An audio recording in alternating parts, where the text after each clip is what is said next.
Good morning, everyone, and welcome back to this beautiful webinar discussion that we are having about 108 reasons why Gurukulam is not for your child. And we have a Gurukulam activist, Nutanma, who is defending why Gurukulam is for everyone. But we explored 27 reasons yesterday why Gurukulam is not for every parent or every child. Again, it's led by the parents. So why it is not for the mass for all the parents out here? We discovered 27 different reasons, out of which 6 reasons is where the Gurukulam activists could claim that Gurukulam is for everyone, whereas the rest of us had 21 different reasons saying why Gurukulam is not for you. So this is where we stand in terms of the score tally, and we have a lot of topics coming in today. We have around 27 topics that we will be discussing. We'll be starting off with something very commonly spoken about and commonly desired from all the parents and individuals. And then we get into the discussions later and see how we fare today, who takes away most of the points and who makes their point towards whether Gurukulam or not Gurukulam, right? So the topic that we are going to discuss today is about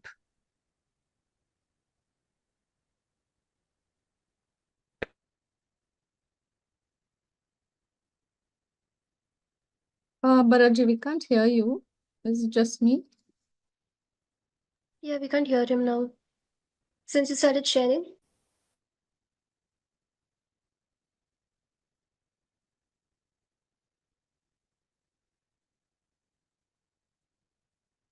So the curriculum actually will teach you how to use your mic, and I think that's a plus point to us. Yeah, We are 1 point. Yeah, 1 point. Can you hear me now? Yes. Yes. Yes. Skanda, you were struggling with your mic before, so I was making sure it's fine. Yeah. So character building, how we support each other when somebody's mic is not working, starts with that. So this is again a topic of interest. Every single parent or every single individual wants to have the best of this one, right? So we want our children to have the best of the character, display the best of the character, have the right way of doing things and all of that. We'll discover those things. But what we will do today, we'll have a little different approach to this. We are not going to discuss and debate each and every point to start with, but we will go through the points, each of them in a slide. And then we have something that we want to share. I mean, the Gurukulam activists had something to share. Maybe we could also look at some of those things that what happens in the Gurukulam. And then we can finally debate about whether it suits everybody or not, the way it is done at the Gurukulam. Yeah. So this is the first one. Gurukulam instills discipline and respect for all. I'm not going to get into the discussion of all of it, but we'll just quickly go through all of these points. It teaches the importance of humility and service. Students learn to control their senses and desires. A few of these topics and words that you might hear here is what you might have heard yesterday, where we discussed it in detail. But these are all how it is being applied. Character is built through daily rituals and routines. It fosters integrity and honesty in all actions. The system encourages students to be responsible and accountable. Children learn to be kind and compassionate to everyone. It builds a strong moral backbone, essential for a good life. And this education system is a training ground for virtuous living. So these are 9 of those character-related points that we were talking about. And we'll have a discussion about all of these things in a while. We'll come back to this. So I'll just go back, rewind this for people who are curious to know and listen to it again. The education system is the training ground for virtuous living. It builds a strong moral backbone essential for a good life. Children learn to be kind and compassionate to everyone. The system encourages students to be responsible and accountable. It fosters integrity, honesty in all actions. Character is built through daily rituals and routines. Students learn to control their senses and desires. It teaches the importance of humility and service. and Gurukulam instills discipline and respect for all. So these are the few points that we were talking about. And before getting into the discussion of it, as people, parents involved in the Gurukulam and as mentors of the Gurukulam, we just wanted to share something that happened recently of how the children from the Gurukulam did something which was considered outstanding and out of normal. So maybe Raiva, if you can just quickly walk us through. I can just bring in the images to support it whenever you want to. But yeah, if you just quickly walk us through what happened in the Gurukulam recently and what children did, which represents and speaks about what character is with a live example.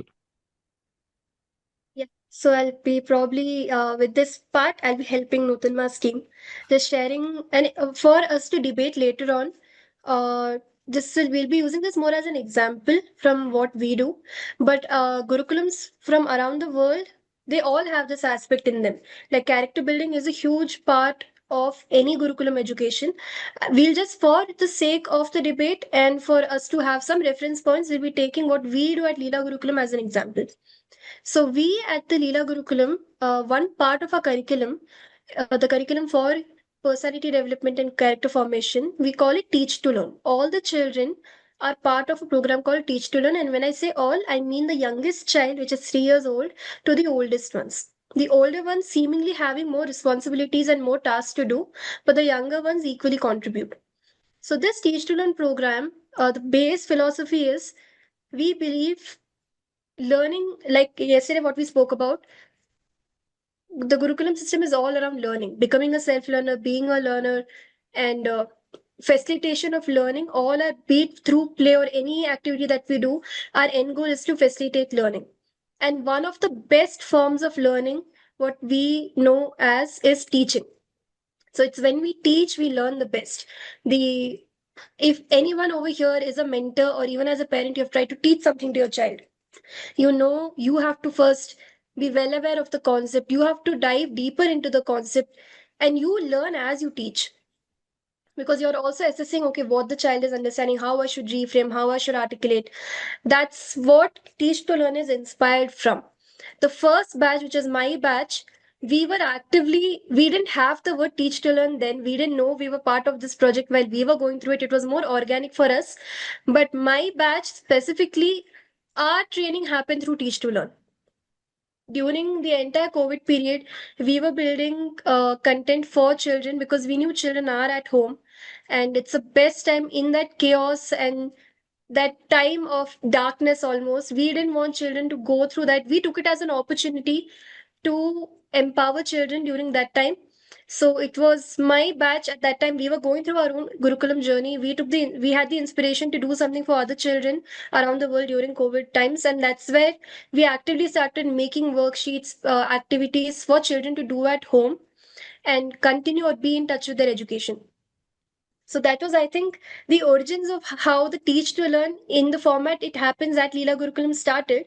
How we do it now is, um, one project that all of our children are working, from the youngest one to the oldest one, is called Uttishta Bharata project.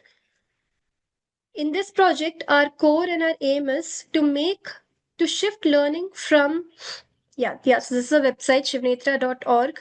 Uttishta Bharata is an offering from Shivnetra, and everything that I'll be speaking about, you will find references here. So Teach to Learn program is one of Leela Gurukulam's curriculum. So all those information is here. Now, what is the Uttishta Bharata project? If you just go down, Bharatji.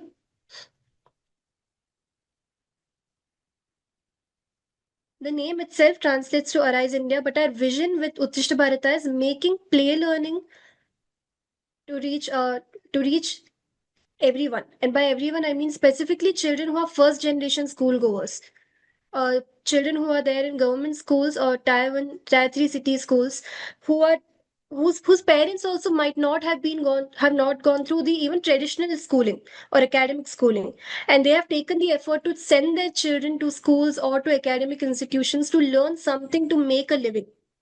How can the Gurukulam systems of learning, specifically play learning methodologies, help these children learn in a way it is not just rote learning, but through play learning? And one of the main aims is, this is something personally that I want to share. It's not probably not on the website, Bhariji, so you can stop sharing. we identified something as we were running Leela Gurukulam and as we were creating content for other schools, especially when it comes to schools who have first generation schoolgoers, language becomes a huge issue.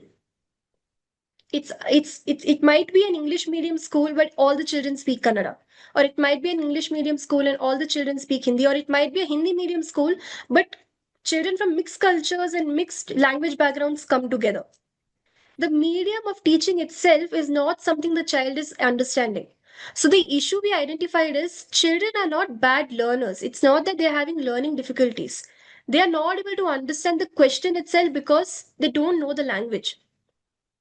So at the Uttishta Bharata project, the core of it, we shift our focus from a language-based model to a visual medium-based model. So at Uttishta Bharata, the medium of learning is not English, Hindi, Kannada. Language is just a support system. Our medium of learning is a visual medium. And we do it entirely through play. So students at Leela Gurukulam are creating a gamified content right now, currently for Karnataka state syllabus. From class before we had it from class 1 to class 5. Now we have expanded it to pre-KGs up to class 8. So the entire curriculum of math, science, social science, and colloquial language learning, all of it, how that can be taught through gamified methods where the focus is not on learning through a language but learning through visual mediums, which is something all children pick up, and play is something moldable to each child's unique construct. So that's the content creation bit all our children are participating in. Apart from that, our older children, in one of the schools that has adopted Uttishta Bharata and schools that we guide, our senior students have conducted math learning workshops. Once they did it as a 2-day workshop that was not only by the school, but our children trained the school children to conduct workshops for the town's children. So there were 3 circles of learning happening over there. And later on, during the month of March, I guess, was it March? No, it was in June. We had a 2-week camp, which 4 of our senior students conducted for 300 children at that school, where in the span of 2 weeks, they introduced all the basic concepts of math up till almost middle school level to the children of the school. And it was all play based. And it was a little intimidating for few of our children because whom they were teaching were 3 years older to them in some cases. Our oldest child at that in that group was 11 years old, and he was teaching a 15-year-old. So that was a magic that we saw happening. They didn't teach as a teacher, they taught more as a friend.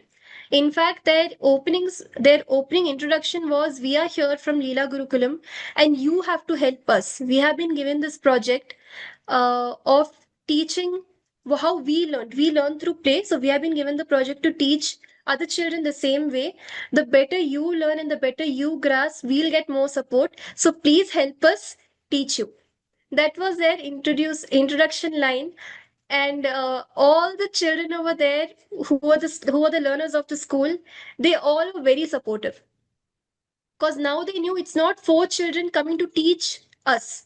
It is 4 children from another school, from another Gurukulam, asking us for help for them to better their education. It became such a co-learning ecosystem and environment.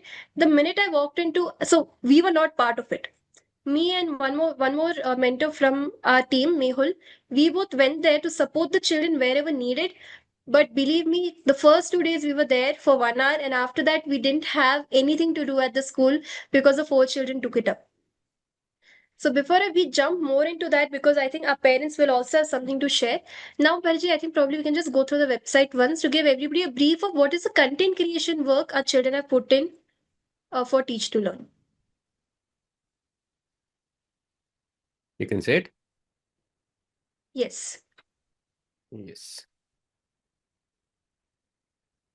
So whom is it for? First gen schoolgoers. Right now we have made content for Karnataka state syllabus, but we are open for making content for other state syllabuses also. Overall, generally, all syllabuses follow the same thing. The only thing is what could be in first standard for one school becomes class 3 or class 4 for another school. So those kind of differences do come about. Overall, the content and our approach, play learning approach, remains the same.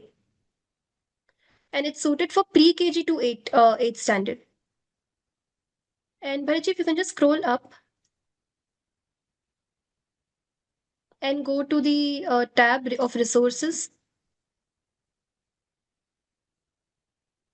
Yeah.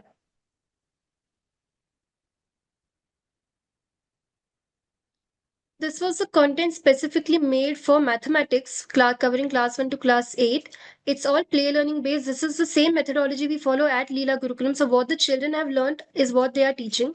So there are videos and worksheets for maths, for addition, subtraction, and all the basic concepts of maths. More videos are yet to come. Children are still working on the content. But you can open any one. We can just have a sample of what they have done.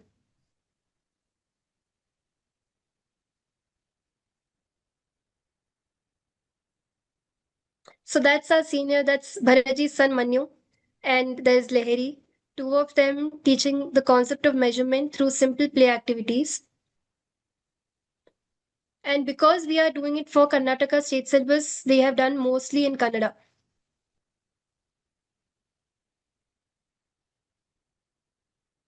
The audio is not coming through, Bharaji, but I think Yeah, that we don't should have be audio. audio. I'll just share it with the audio.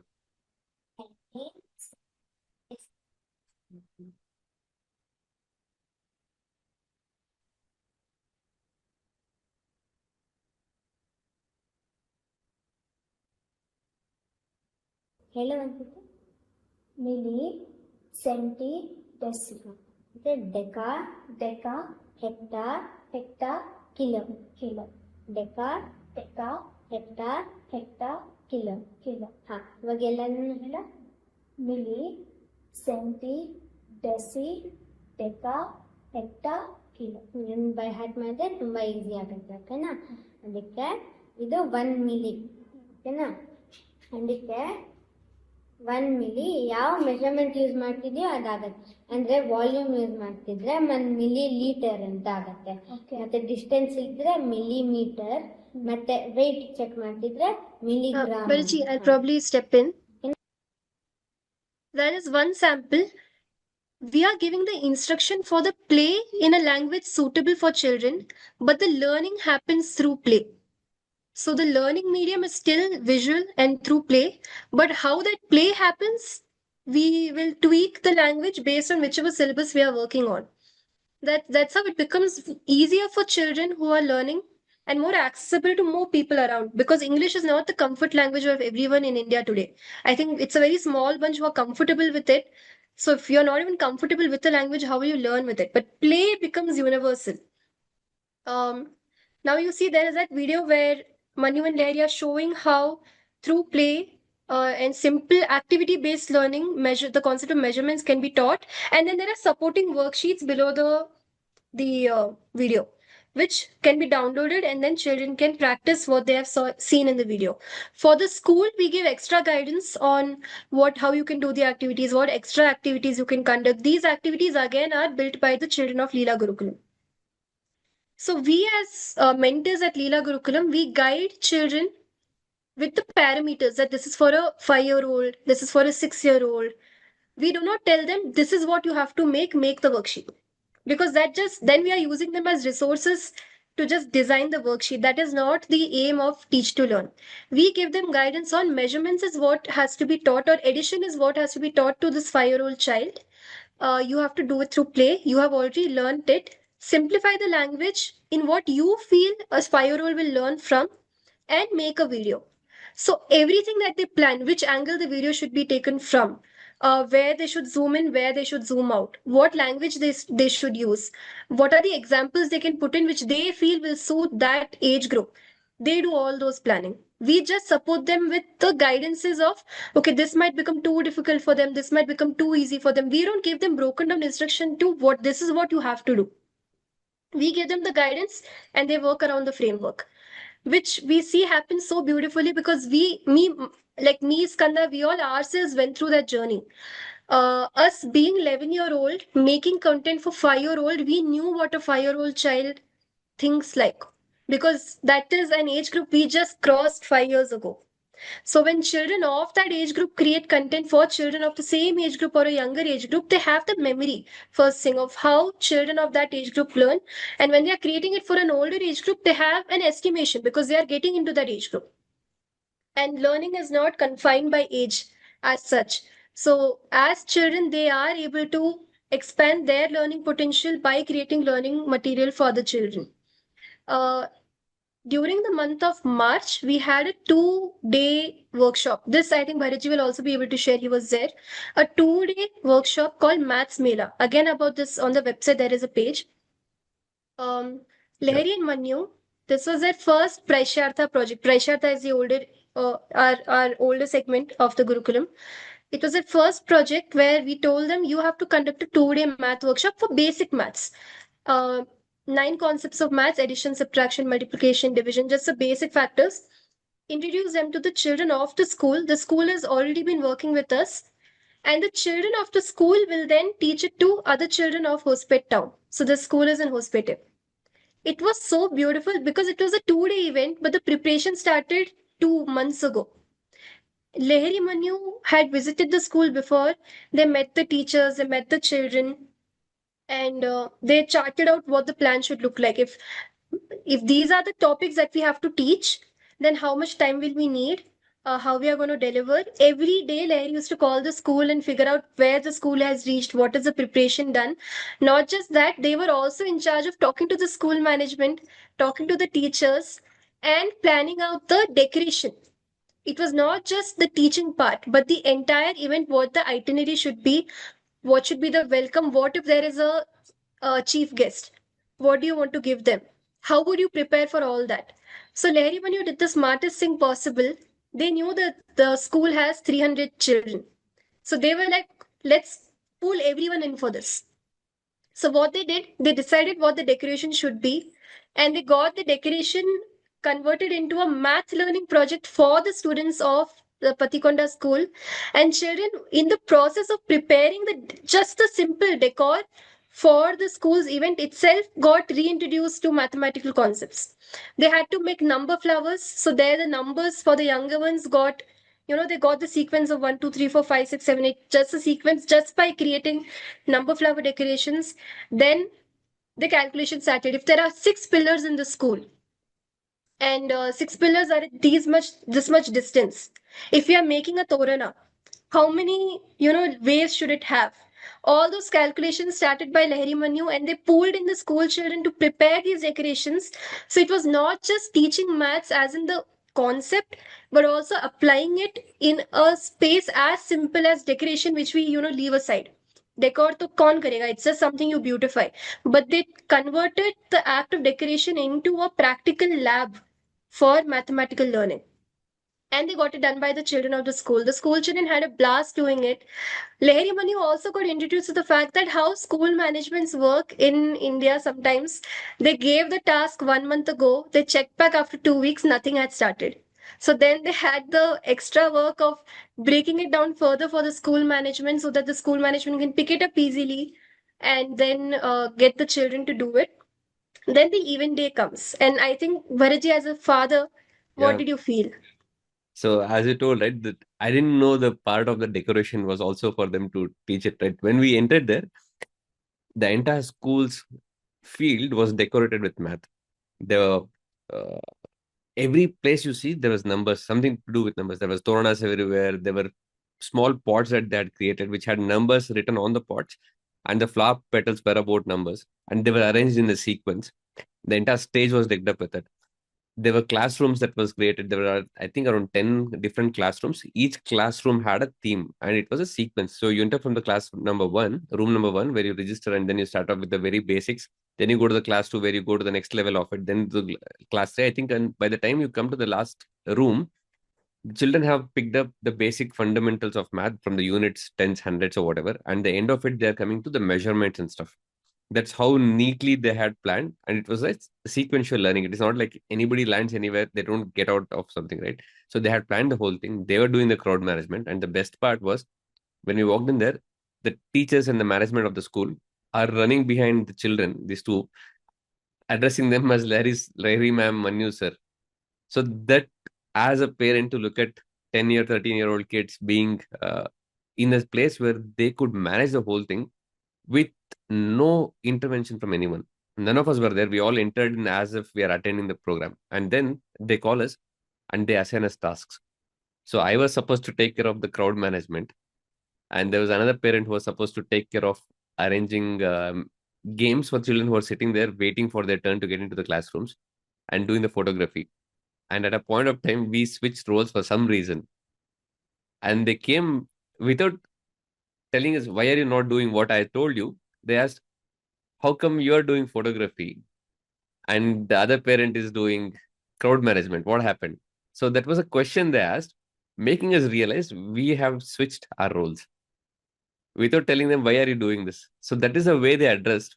And for us, like, oh, I should have been doing that. Why am I doing it here? So we had to understand about ourselves and then go and switch to whatever we were supposed to do. That was happening wonderfully. And there were some places where we as parents, we had to interfere. Our parents' buddhi doesn't go, right? Going and telling them, do it this way, it will be better. Then no, we know how to manage. That was it. There was a strong no saying, no, we know how to manage. We just do crowd management. That's it.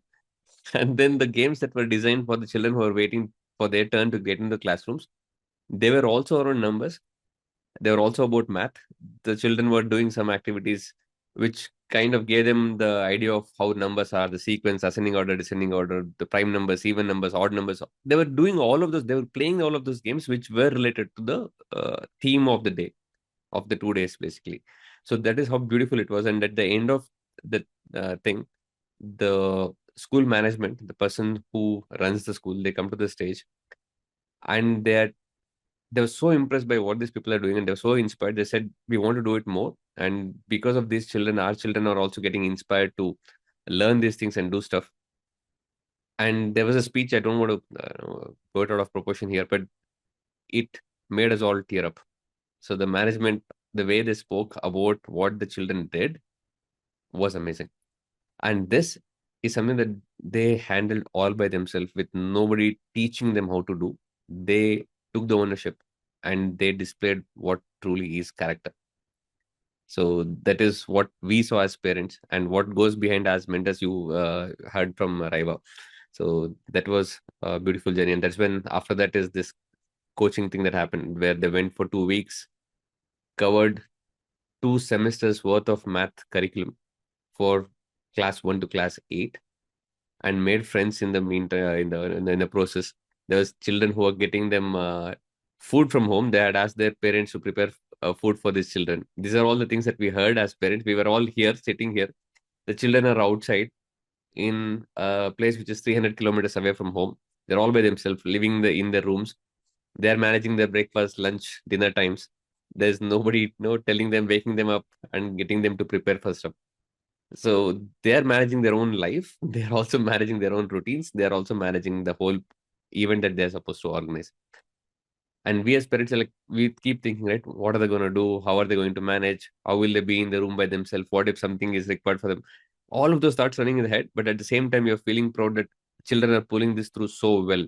That was another thing that was going on. But then at the end of the 2 weeks, I think these kids were called onto the stage. They were facilitated by the felicitated by the children. They created their own handmade crowns and all of those things, and it was a beautiful thing that we got to see from pictures and videos. Wish we were there to see it in person, but joy was equally enjoyed. So those 2 weeks were so special because Mehul and I, we remembered when we did it for the first time. Conducting a session for we did it during COVID, and it was specifically Mehul and me who did it during COVID. We announced a class, 100 or 200 children showed up, and the next day we both are like, this is the first time we'll be on Zoom talking. For me, it was the first time I'll be speaking in English because till then I was more of my home language. That's what I talk, that's what I'm comfortable with. But it happened, and we saw the same happen. Somewhere that confidence from within comes a minute. When I was given the task to take a class for 200 children, there was no self doubt. It was more of, okay, how best I can show myself or how best I can express. And we saw the same with these children. We reached Hospete on a Sunday and we had the session starting from Monday. So Monday when we went to check whether all the material, because it's all play based, so we had told the school to prepare some cutouts and keep it ready because otherwise we cannot conduct the sessions. The older children had prepared their cutouts. For the youngest children, the cutouts were yet to be made. On the spot, those children could, the Leela Gurukulam students could decide, okay, you know what we'll do? We'll get the older children to sit one day and help out the younger children. It will be one day extra. We'll push the plan, the entire itinerary will be pushed by a day, but that is okay. It will help the older children also, it will help the younger children also. The decision was made on the spot. The school management cooperated. The math manipulators were ready in day one, and day two onwards, the session started. How they divided it was, I'm just briefly giving you an idea because all the planning was done by children. And like Bharatji was sharing, these might be children whom we get complaints from the parents. They don't wake up on time, they don't eat on time, they are not listening to us. Mehul and I didn't have to check back on them one day. 10 o'clock we have to reach the school, 9 o'clock they are at the breakfast buffet. They are messaging Mehul and they're messaging me, where are you both? We are ready. And then Mehul and I are rushing to the breakfast buffet, having breakfast with them. During breakfast, no, nothing else is being discussed. They are only discussing what they should do at 10 a.m. 10 a.m. the school starts. 10 a.m. they are over there sharp. They start the sessions. They coordinate with the teachers. They communicate with the teachers what they need without being disrespectful. They knew the age gap. They respected that the teachers know this system better, the place better. So the day when they asked the principal, the headmaster, what do you think we should keep in mind? And the headmasters and all of them told, be a little rest assured, children are a little naughty, so you might have to raise your voice. We'll provide you with the mic if you cannot scream. So all those coordination happened, and Mehul and I are just looking. We are only witnessing because we are only there to support, not to do it. And then the session started. Every day they used to take the classes. Every end of the day, every like at the evening, they used to assess whether they should change something. And everything didn't go all smooth. There were some roadblocks. They got literally blasted by us mentors because they missed out a very crucial point, which is very natural. It's happened to us also when we were growing up. Goof ups happen. We as mentors told them what is the difference between a goof up, a mistake, or something that you do wrong. A goof up is something that just happens. We had to tell them it's not something it is not that you need punishment. It's just a reminder. So they went through that learning also. One night of crying also happened. But the resilience. Next day morning, they're back on their feet. They realized what they goofed up. They realized why they do not want to do that again and why they want to do it better. Next day morning, they're up on their feet. They asked Mehul Anna, now how should we go about it? How should we fix what we did and how better we can do it now further? Mehul helped them out. Meera was also there. She also helped us out. And they're back. It was not that one scolding and now their self-esteem has gone. They were up, they were even much stronger, which was shocking for Mehul and me. Our batch, when we used to get scolded, 2 days we'll cry. Third day we are back. For them, it was 12 hours. 12 hours they cried. After that, 13th hour, they are back. So I think we are becoming better at it with every generation. They are back. They are doing sessions. Two of them fell sick during the trip. They coordinated within each other. They knew when to take their medicines. Everything that a parent thinks we'll need to be there for the children. The children took care of themselves because they knew they are responsible for 300 students. When they goofed up, they were not sad about, we did something wrong. The only reason why the children cried was, did we mess up learning for 300 children? It was that guilt which made them cry, not that we did a mistake we are being scolded at. Which I think, for as a mentor, that was the most beautiful part of my trip in those beautiful part of the day in those 2 weeks, that they did not cry to get scolded at. They cried because they got that feeling, did we goof it up for 300 kids? Will their learning get affected? That sense of responsibility, accountability that they had was, I think, as a mentor, I'm saying it was much more than what we had when we were training, which was beautiful to see. And then they came back and they became children again. They hugged their parents. They were like, we did this, we did that, we had pasta, we had pizza. Even their eating habits, right? Mehul and I told them we are going for a work trip, so we will eat moderately. We'll eat like how we eat at home. But because we are outside, once in a week, we'll have a party dinner. So they maintained that. There was no tantrums, there was no crankiness. They knew they are mentors, they behaved like mentors, and at the school, they did not make the children feel inferior at any point of time. In fact, they kept the children above them. When the school children felicitated these four children and thanked them for teaching them maths in the play learning method, Manu impromptu, it was not planned, it was not staged. He just took the mic and he gave a thank you speech back to the children of the school, telling them that many of these concepts, this is Manu speaking, many of these concepts I have also just learned, and teaching you, I learned it better. So thank you so much for giving me this opportunity and giving all of us this opportunity. And the end, this is the last walk which we are having. Mehul, me, we are walking back with all the four Leela Gurukulam children from the top floor to our car downstairs. And as we walk, all the children in the school from every classroom, every side, bye ma'am, we'll miss you, we'll see you soon, bye Manu bro, we'll meet you soon, have fun in Bangalore, come back soon. That's all we could hear. They literally made 300 friends. So that is how character development and personality development we do at Leela Gurukulam. Gurukulams from around do it in different formats. They do it as, let's say, taking care of the Goshala, or they do it as doing something for old age people or any other form of seva. So there are different ways that different Gurukulams do it, but their aim is this, to build that sense of responsibility, build that sense of character formation, uh, that contributorship, instilling contributorship from a young age is what all Gurukulams aim at. That is almost the core. Academics becomes a byproduct. The fact that children learned maths, school children and the Leela Gurukulam children was a byproduct. What they could create as a learning ecosystem was a main uh, focus over here. So that is a take of how we took the character formation at Leela Gurukulam. With this example, we'll now jump into the debate. Can I add on to what was my experience throughout that particular project of Teach to Learn? Yes, Meera. So I was there mainly to talk to the parents, right? Like we have been discussing from yesterday, the major part of it is keeping the parents away from the process.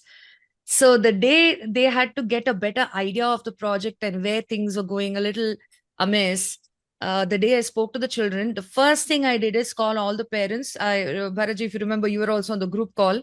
And if you can recollect what I had to tell the parents, you will get some cranky calls today. Yes, they'll cry for no reason. They'll be sad without explaining why they're sad about. So just listen. Just listen and keep away, and don't try to empathize and get more anxious of, oh, my child is 400 kilometers away from me and God knows what is happening to the child. And if you get into that anxiety, it's gone. So give them that space. They might get cranky. They might do anything. They might just tell you, Appa, I miss you or something. And, you don't go into an emotional meltdown because of it. So keeping parents on one side was my experience. But then I also want to add here, for those who need to really know the essence of what we do through that entire project. I hope you all are introduced to what the Uttishta Bharata project is, right? It's part of Teach to Learn. It's a massive operation that the young minds of Leela Gurukulam have taken forward. If you actually look at the website, it's an open source for everybody, for any child from class 1 to class 8. Entirety of your math learning, English learning, science learning, everything is given open for all. It's from the children of Leela Gurukulam to the children of this country. But the important essence of when I was speaking to them, and this is what I'm explaining to them, and these are children between the ages of 10 and 13 listening to me. That you have to keep in mind. That's the age group of the children listening to me. And most of them, some of them have had an experience of 1 or 2 years in a regular mainstream school. Most of them have not. So first thing I explained to them is, you're going to a school which is called as an English medium school. What is a medium? Medium is something like a plate on which you serve the food. If the plate is not there, what can you serve the food on? Now, the issue that you have here is that the children either are completely zero in English. Their language, you can't use Kannada because they have a different dialect of Kannada. 1/3 of the class speaks Urdu, and 1/3 of the class speaks Telugu. And none of them speak in English or know English, or they don't have their English ecosystem going on there, whereas the medium of instruction is supposed to be English. So the textbooks are in English, the question papers come in English, the teachers speak in a mix of regional language and in English language, and the English is not very strong, and the children have no idea of English. So the content, what you want to deliver, what these textbooks want to deliver, are delivered in a medium that is alien to the children. So what do you do? Now, do you make it a Uttara Kannada medium school, or do you make it a Urdu medium school or a Telugu medium school? What do you do with this? So the minute you bring play as the medium, the problem of language and dialects is over there. And that's the only line I had to tell the children, because after that, they are the ones who came up with the idea, where can we avoid talking and the need of language, and where can we just use play? And that was a transformation that I saw in them. And no transformation is easy. While they go through this transformation in their mind, it's going to be difficult. It's going to be expressed with irritation. It's going to be expressed with a little bit of sadness. All of that will just be the external expressions when you're going through a major transformation inside. Right? So, yeah, the very important part of giving responsibility to someone, giving a space to break and form again. Now, the point is, if you're made of glass, if you break, you break. But if you're made of Legos, every time you break, it's an opportunity to rebuild into something new. The very essence of character development in a Gurukulam system is to build what the essence of what you are with something as flexible as Legos. So you're giving the space to break and make yourself at all points in time. Now, if you're going for grabs of these 9 points, if as a parent you're too emotionally vulnerable to allow that to happen to your child, then the Gurukulam is not for you. Aspiring for a great character in your child is common to all parents. But allowing that emotional space and that breaking space in your child, if that you cannot facilitate, then definitely the Gurukulam is not for you. I put my case for the 9 points, Bharaji. I'll just make it stronger by quoting what happens as a parent in this journey, right? When the trip was announced that there is going to be away for 2 weeks at a stretch, a couple of us were used to it because the children had been around, been away from us, but the 3 other parents had never sent the child away for such a long time without they being present. So from the time we had to go drop them at a bus that was going to take them to the place, which was supposed to be at night 9, but then the bus got delayed and it started only at 12 in the night. Started from there. The bus is delayed. What are they going to eat? What are they going to do? Will it be comfortable for them? These questions, if I was there, I would have tried to give them the comfort and make sure that they're all in one place. But this is something that they had to learn.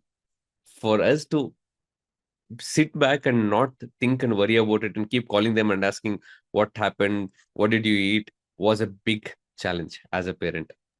Again, Shall I add something on it? Yes, ma'am. There were parents of 19-year-olds and 18-year-olds who are sending their children to take care of 6 children who are 10-year-old and 11-year-old on a bus overnight alone, knowing that any one of them would want to puke, want to pee, want to get out for a poop, or any one of these things.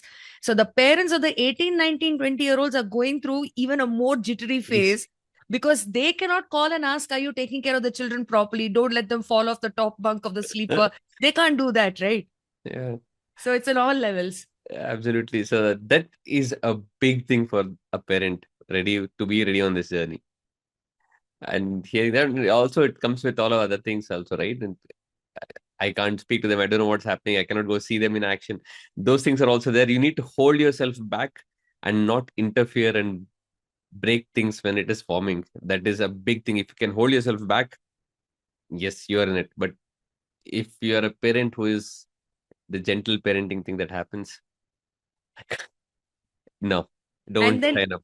And then you're a parent who also has to manage your parents. Do you remember the grandparents coming to see off being more anxious? Yes. So now you as a parent are trying to gather all the courage in the world you have when your parents are doubting whether you're doing the right thing. And they are there to say bye to the grandchild with, nerves that are shattering even more.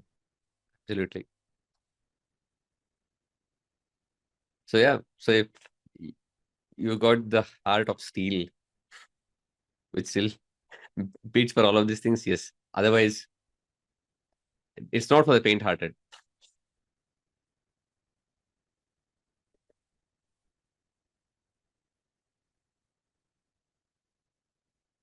That silence means that we take the points. Thank you. Don't let them unmute, Trevor. Wow, you should make a fair play. You should play fair. Why you don't Where silence us? I gave my entire 20-minute talk is giving points for you people, Yeah. but still we get the points here.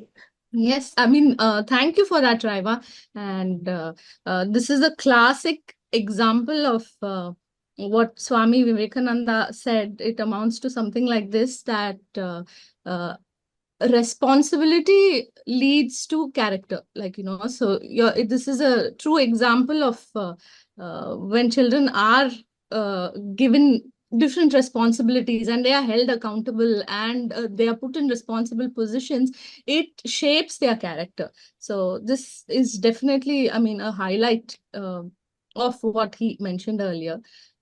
In saying that, I still hold on to my hope, because see, character as we understand it today, or society looks at it, is only to fit into some kind of moral. We have a moral outlook to it, So it's like it's people do charity, seva, and everything, and oh, they are of good character. That kind of stamp is given. But essentially, actually, character is what is it? It is that unique, distinct, distinguishable trait that is there in every individual, which comes out in these forms when you are truly aligned to your natural self, when it is in alignment with yourself, it is you being your truest you, and that is when this distinct character of you, that is characteristic of you, is showcased. And you are not doing it for a stamp from the society saying, oh wow, or anything like that, but this is your natural state of being. All this is a result of that. And I believe that every single person is so unique. And so yes, absolutely, it's just that they have not been able to bring out the character in them. They have not been able to bring it out. And the Gurukulam definitely helps. It puts things into perspective for you. It puts you into roles of responsibilities like this, and therefore it molds you. Therefore it brings it out, in my opinion. And how do you nurture responsibility in children when there's such young children who do such a great job and half the world is like, oh, so cute. And even parents find it super cute that, they look at the cuteness of it and they look at the charm of it. And even the children who have come into Teach to Learn, I don't think all the parents are the complete download of the brilliant job that they've done. It's more like, okay, great pictures. Grandparents are like, oh, he talks, oh, so much maths. That's the only thing they're looking at. They're not looking at the nuances of, most adults would not be able to do what they did. And many other parents would just class these children as, okay, they have some special training being given to them. Actually, most of the time when there's a mentor present, many parents think the children are just performing stuff and mentors are the actual one who are getting things done. So Raiva spoke for 20 minutes explaining to you how Teach to Learn project was. Let me give you an idea of how it was for me when Raiva's batch and Skanda's batch started off in the beginning. When they started educating children was when somebody like a Bharatji walked in with his child for admission. And for the Bharatji's batch of parents, Raiva's batch is always like a mentor. All of them are like mentors. You can ask any of the parents, even when they play badminton together. There's a parent who came and told me, I feel like I'm playing badminton with my son's teacher. It's like a privilege I feel. Whereas these kids are just having fun with them. But in this batch, in the batch of Sauparnika, none of their parents had respect for what these children are doing. They almost considered it like it's the mentors who are doing the work and these children are just the front face. The truth was, sometimes I wouldn't even get to know what they've planned, the entire quarter's curriculum, content, delivery, everything they would plan it out. And most of the parents thought that, oh, this is just cute that, they're putting the children in front to encourage them and give them some motivation. But the actual work is done by the mentors.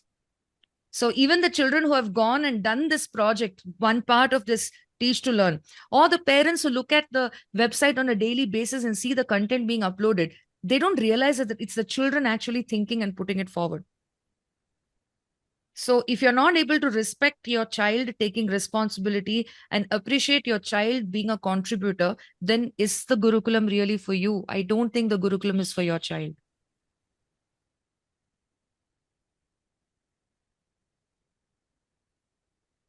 I have hope, hopefully some parents like that surface. See, she's hopeful about it, so 9 points are asked, Bharatji. No. In present situation. No, I mean, it's not about having hope, right? It's about that we give the parents the tools to be that. Because at the end of the day, all parents agree with what's being done. I don't think I've been doing this for, it's going to sound crazy from someone who's not even like, who is still only in, young. Like, I've been doing this for a while, and I don't think I've had any parent come to me and be like, we don't like what you are doing, or you're doing something wrong, or your technique is wrong.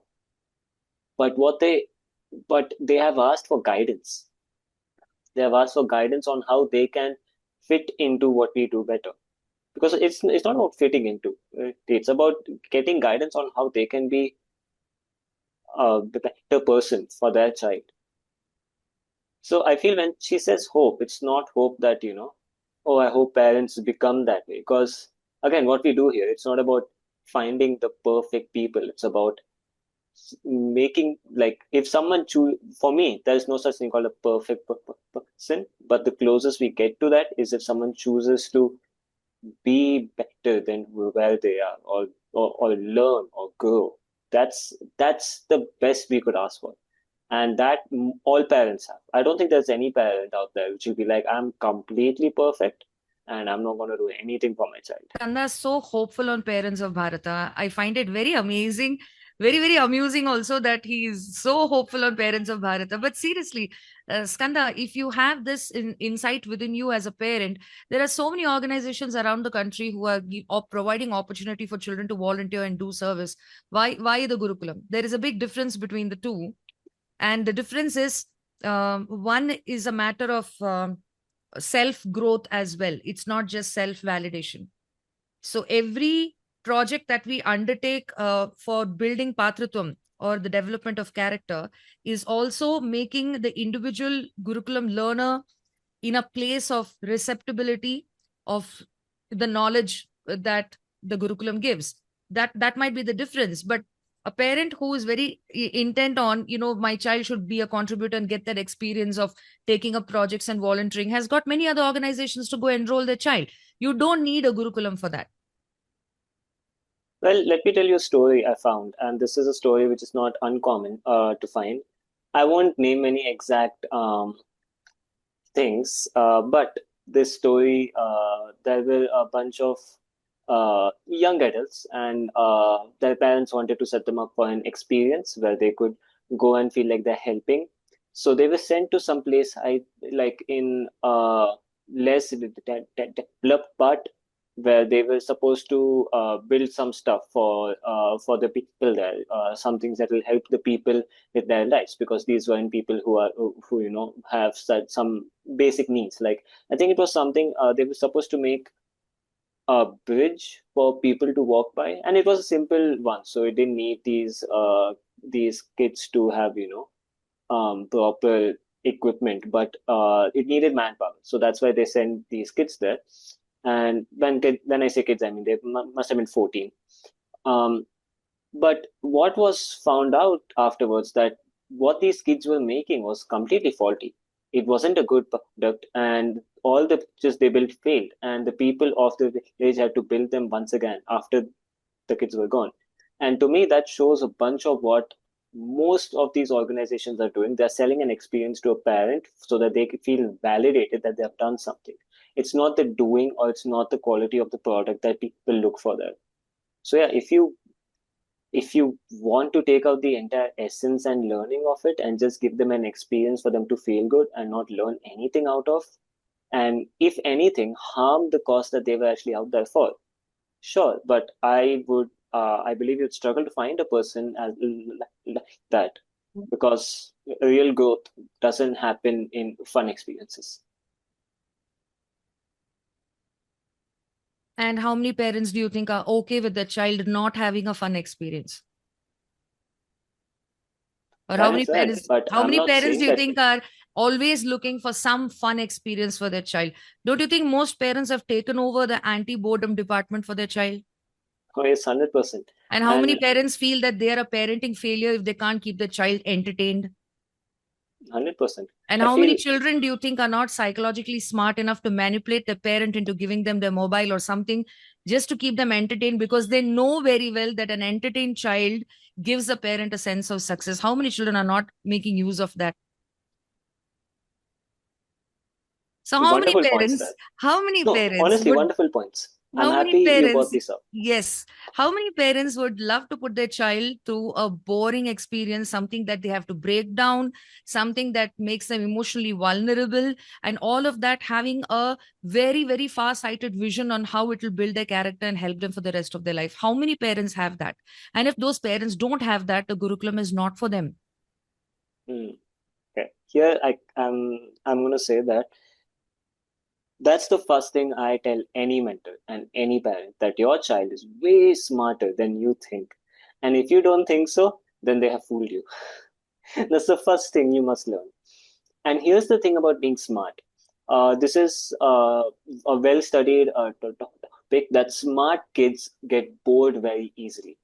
Why is that? Because nothing challenges them. School is boring, activities is boring. They are geniuses. A genius is the most bored person you can find in the room. Hard work helps them, because then they get a place to use their smartness. You can ask any of the students who had gone on uh,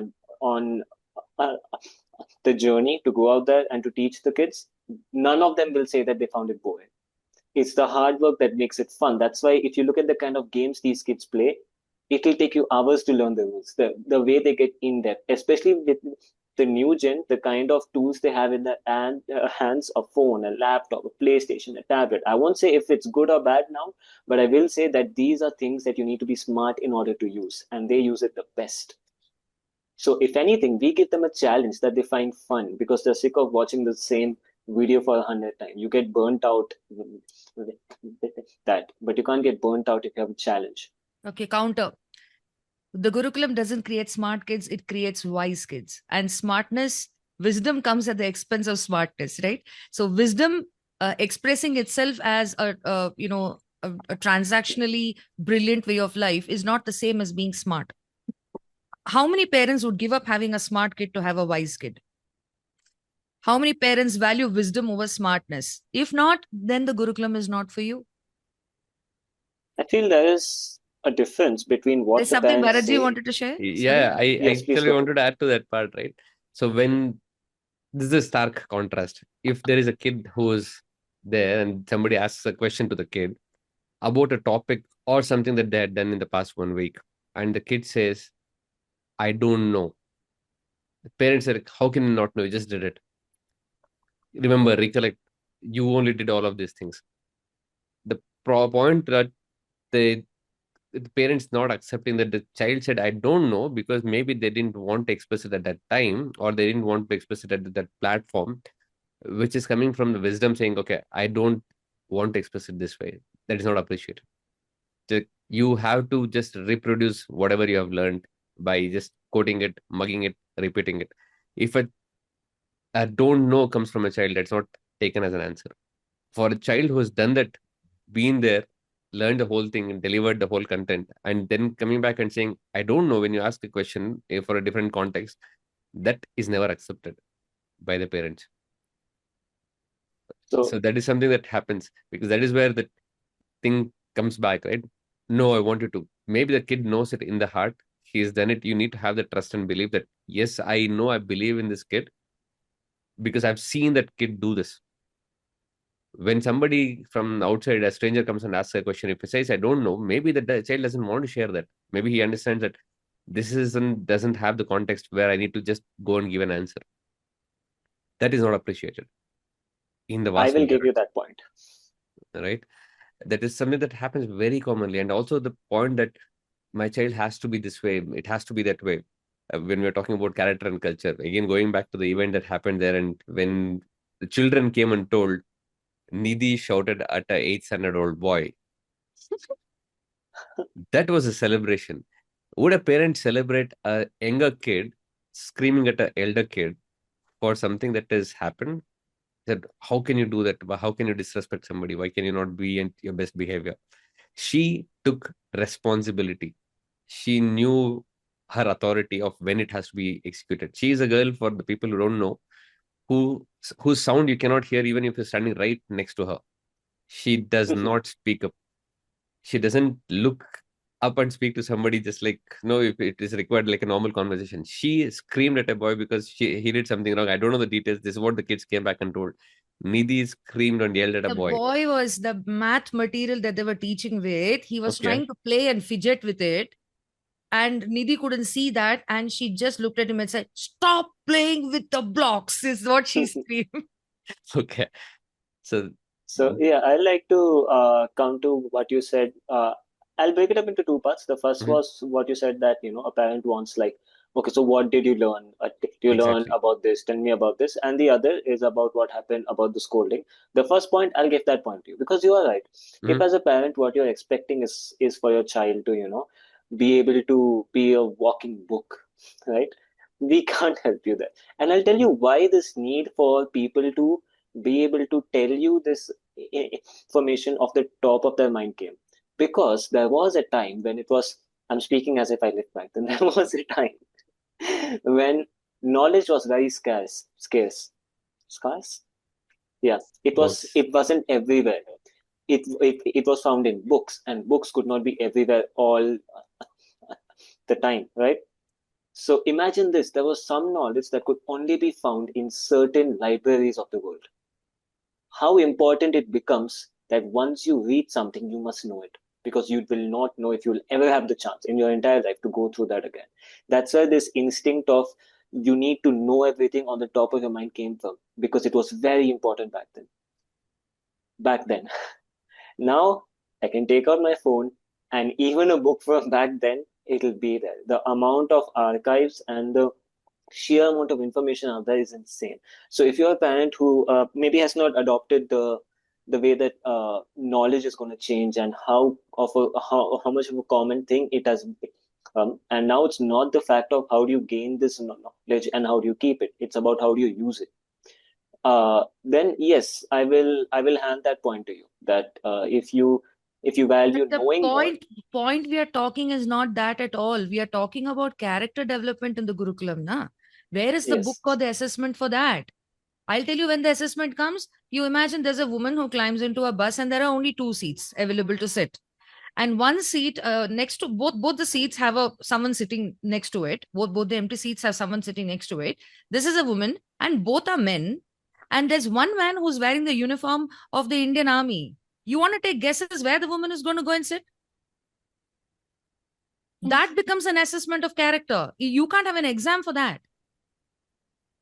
So the only assessment you have is how, where are you as far as what people expect out of you or how they're behaving with you and how people already know and believe that when you're with this person, what's going to happen or where this person's presence in my life is going to take me is the final quote unquote, if at all, there can be an assessment of what a character is.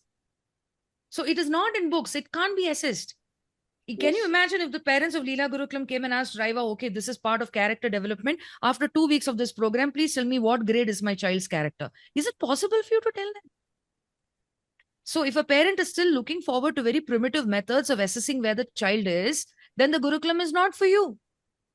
Yes, I will like to add Yes, and a done. So caveat Sangha to said that. yes, 9 points are ours. Okay, well, let me speak. I would like to add a caveat there that, at least in my eyes, when I see a child and when I spend enough time with them, I can assess as a trained mentor where they are what are their strengths, what are their weakness, what is their character, right? Now, could it be assessed into the form of an exam that the kids have to take? Possibly. We don't do that, right? And there's a very certain reason why, because we don't want there to be anxiety built around the character of a person, right? There's already enough anxiety because of the exams we have. And I That's don't want true, to, Skanda. That's true. But I don't think there is any examination for a human being's character in a written form or an academic form anywhere in this world. I'm not aware of it. Are you all? Is there? no, that there is not.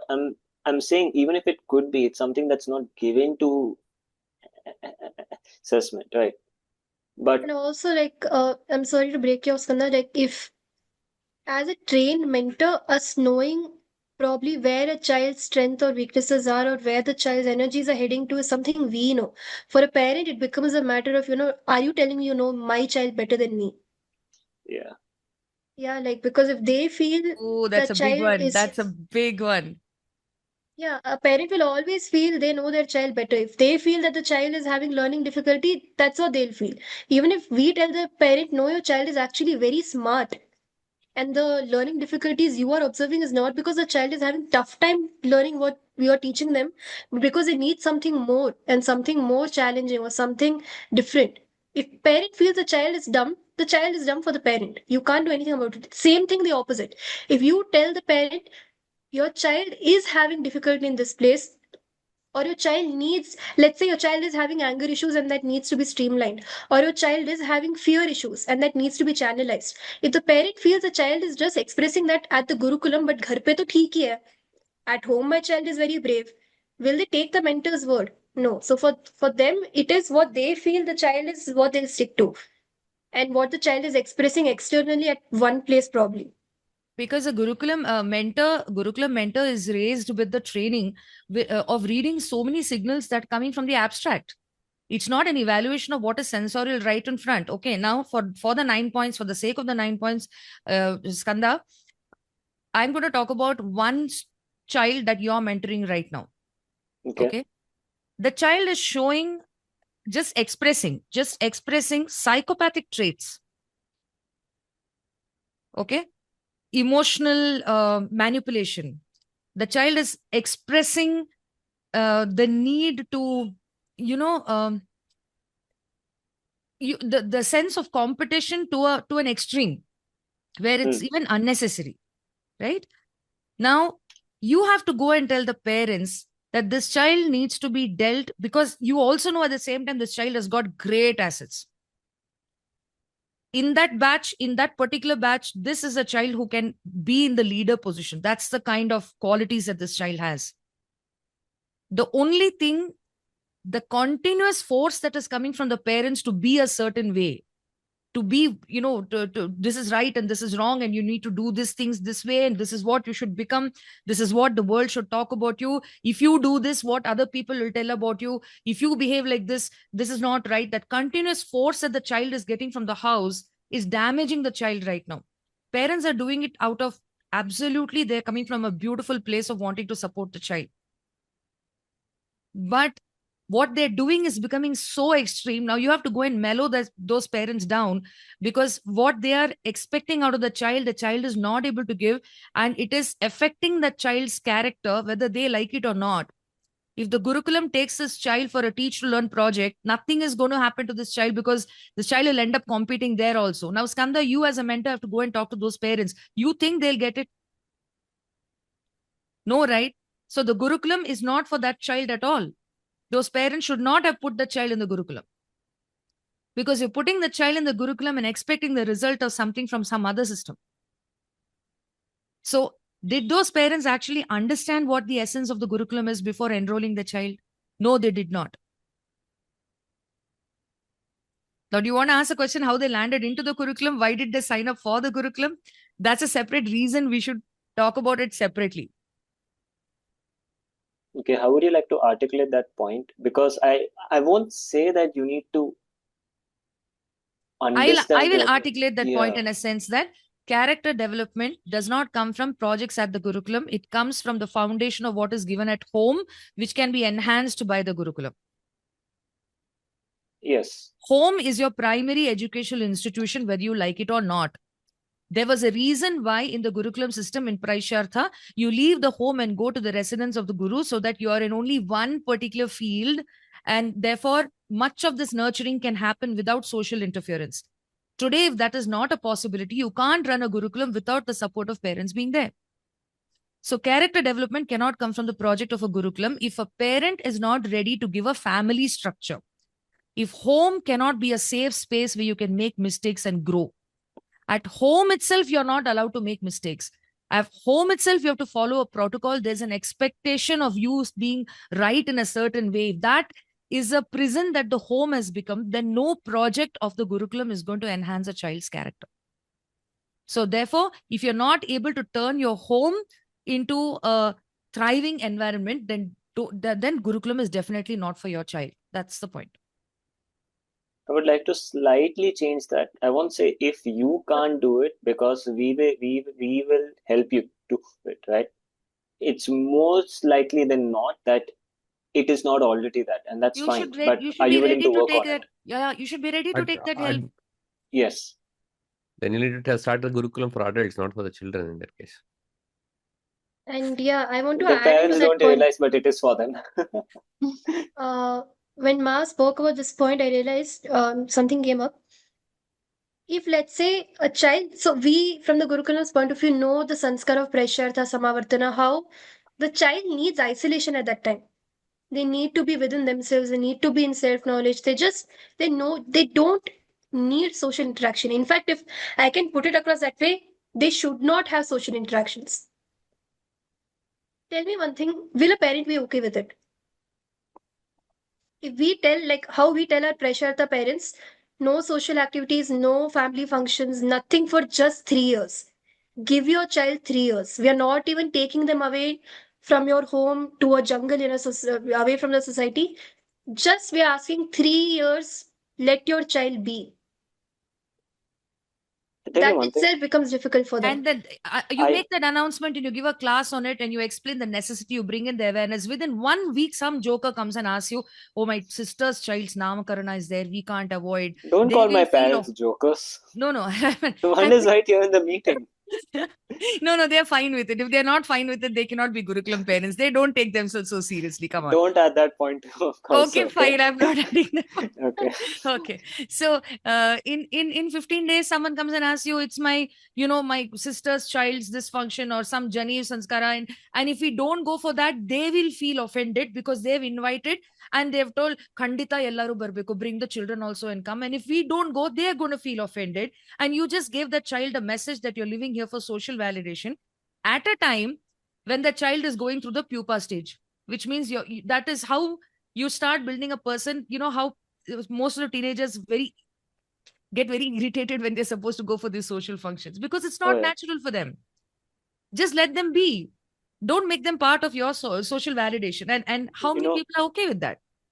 It's funny because the parents one come more to us thing. saying, one second, the parents come to us saying that, oh no, he'll get bored at home, he'll want to go have friends, and like their kids come to us are like, please tell them that we can't go, we don't want to do this.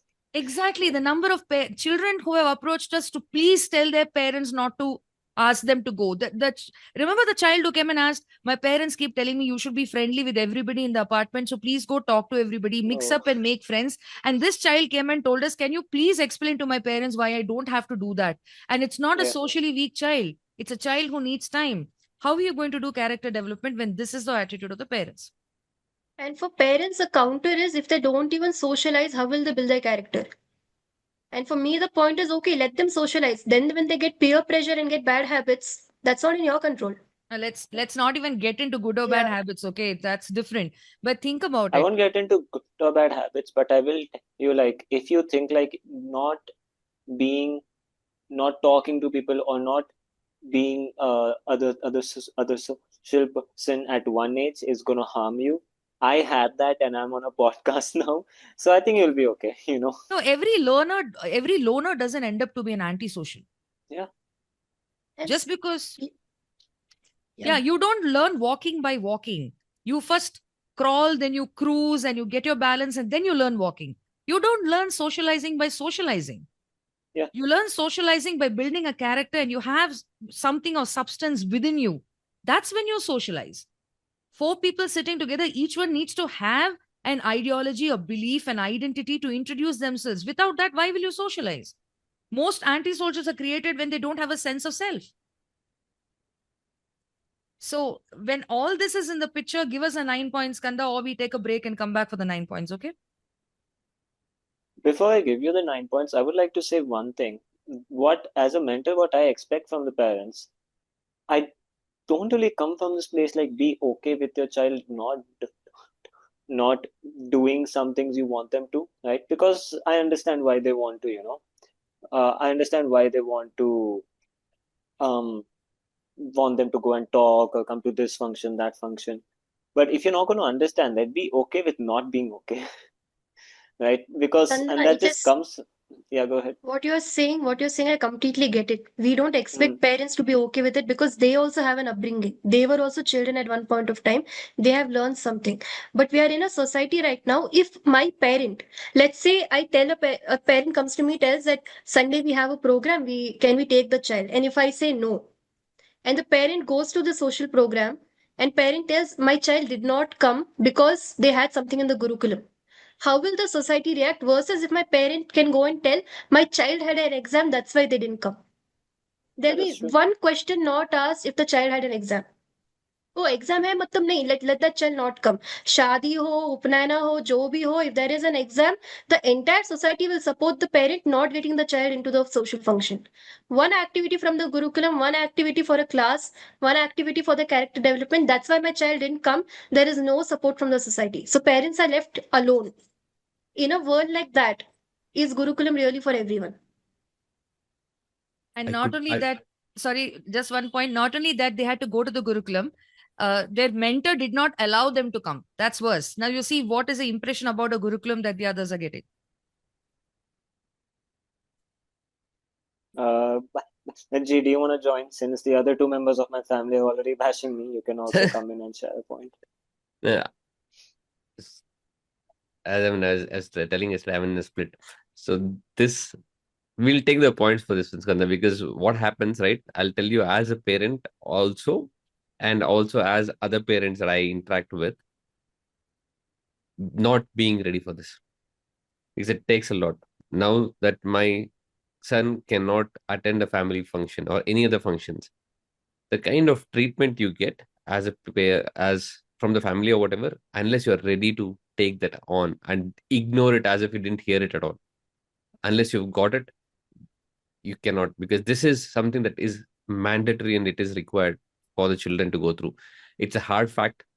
You have to accept it. Once you come into acceptance, and then you go into all of these family gatherings and your kid is not there, and then when they ask that where is the kid, and I tell them no, he's not supposed to join, the kind of things that you get to hear, unless you know how to ignore it and still be chill with it, you cannot do it. So you, if it will affect you personally, and if you think, oh, I need to do something, or I will stop going for all the functions so that I don't have to face these questions, it's a different thing, right? Mm. Unless you're cut out to do that, take it on, listen to it, just let it slip and pass. If you're not built for it, it's really difficult. If you take on this journey, don't. How And would you I'll like to add, phrase your points, by the way? yeah, I'll Because actually, there has been talks about you're going to take the other points. I want to know how you're going to word it exactly. Skanda, I'll word it. If the parent starts isolating themselves from social interactions because the child needs some time away from social interactions, very soon it's going to look like they are part of a cult, Exactly. right? Mm. And the rest of the society is going to talk about the Gurukulam like a cult without appreciating the fact that in order to build a strong character, certain amount of social isolation is required for the child to build a sense of self in a particular age, let's say between 11 and 14, or let's say between 13 and 17, at that puberty, post puberty age. Before that, the child needs to do things that are contributive in nature, which might not fall under an assessment. So, for a parent to go out in society and say that, my child does not have exams, but guess what? Everything up to class 8, the child in math and science is able to teach children. So, academics is not my concern. And the society says, "Per exam to likha nahi. We don't know dash out of 100. How, what is it? What they're not reducing the child to a number. So sad. If that's where the outlook comes from and the parent stands for it, they become a cult. If they don't stand for it, they become brainwashed. If they isolate themselves, they become loners. So if you look at it, Bharatji's generation of parents will get bashed from all sides. Okay. Now, that generation of parents, today's your parents whom you're supporting so vehemently, right? Let me tell you, your parents are the last of a generation who had a very peculiar situation where parental expectation did good to them. Like you look at one generation, okay? I had friends who wouldn't stand at the corner bakery shop and have a smoke because by chance any of the neighbor uncles went by in a scooter, the news would reach the house. So getting into vices was not very easy. All of them were brought up knowing that at some point they have to start contributing into the finances of the family. They had to build a house. They had to get those basic things required. So all those expectations at that period of time put them in a place where channelized their behavior, their morality, their ethics. It was channelized because it was open. In today's age, if Bharatji's son is having a virtual profile online, except the child's own sense of character, own sense of what he's doing, there's nothing else that can regulate what is a comment that he's putting, what he's watching, or whom he's interacting with. So today's parents can't have the same expectations that worked out very well 30 years back, probably, in many people's favor. Because today is not just this sensorial, visible personality of the child. You cannot have that child channelize a character till they have an inbuilt sense of what is appropriate. Since till they can channelize themselves, you can't do that externally to them. And the generation before you and where the generation of parents are today, economically, they're in a very different place. Right? You look at your peers, okay, your generation of students of the Gurukulam, right? Your batch, Raivaskanda, your batch. How many children in your batch are still there to say that, no, we need to make money, support our parents, we need to build a family? Most of them are not. They don't even know what that means. So luckily, their parents have reached a place. How many parents can actually tell that that's what they're expecting out of their child today? Most parents end up telling, no, we just want you to be successful and we just want you to reach a good place in your life where you can be happy. And we are not expecting you to do anything back for us. But their parents raised them saying that we are expecting you to, mostly many of them looked at the children like, where's my returns on all my investment also. But today's young parents are not expecting out of the children, but they're not able to articulate what they're expecting out of the children. And the children want the parents to articulate what they're expecting out of them so that they can give it back to them. Because children are contributive in nature. So when this is happening, and when it is so essential with the sense of the self of the child to grow by themselves and have their own thing in their mind that this is who I am, this is my character, this is my dharma, this is what I will do, this is what I will not do. To build that, the sacrifice that needs to be given by the parent of Bharatji's generation is huge. Because they are sandwiched and they're getting bashed from either sides. So in that kind of a situation, and if you're really in that trap, if you, like Bharatji said, until and unless you don't care if you're seen as a cult, unless you don't care that you're blackmailed, brainwashed, or something else is happening to you, or there is one particular individual who's trying to, that's where it always comes to. One particular individual or god man or a god woman whom you're completely under. And that's why you are doing this thing. And therefore, you're different from us. You're already a different element. You're not part of the general society. Until a parent has got the guts to be okay with that kind of thing happening for some time, till people relax. You have to understand that also is a wave. That's what we can tell parents. Go through this wave right now. It will subside very soon. Your child's success is where, it will come. When your child reaches a particular point in life, don't worry. Then this whole thing will reverse. But if a parent doesn't have that courage, then really is a Gurukulam for your child is the point. Okay.